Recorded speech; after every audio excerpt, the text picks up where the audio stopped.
Hi Leute, heute bin ich am Traden und ich wollte euch mal live dabei haben, damit ihr seht, was ich so tue.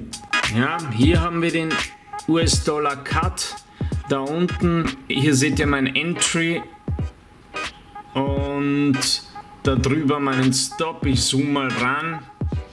Ihr seht, wo ich mich eingestoppt habe, der Stop knapp drüber.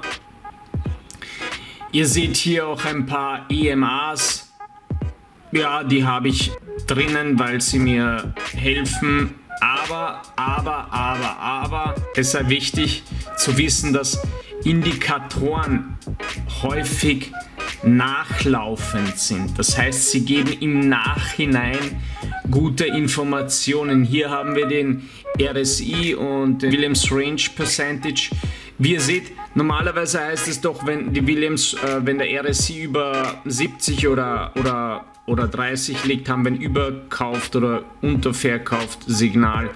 Oder wenn er unter 50 liegt, können wir verkaufen. Oder wenn er über 50 liegt, können wir kaufen. Ihr seht, eigentlich müsste ich laut dem Indikator verkaufen, aber ich verkaufe.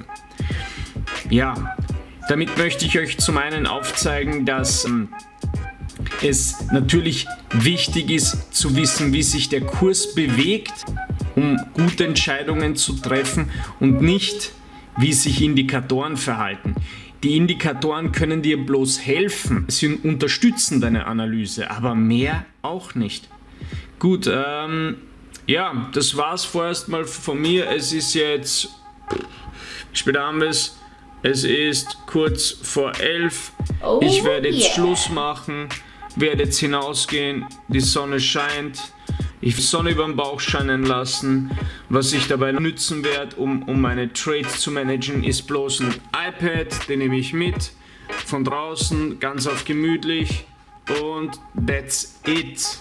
Finito für heute. Man muss nicht ewig vom Rechner sitzen und hoffen, dass man dadurch Kohle macht. Was ich noch sagen möchte ist, die Leiste hier könnte ich eigentlich löschen. Nur als ich begonnen habe zu traden, habe ich es mir zur Gewohnheit gemacht, Indikatoren zu nutzen und seitdem sind die da drinnen. Ja, gut, hier seht ihr mal auch mein Handelsplatz.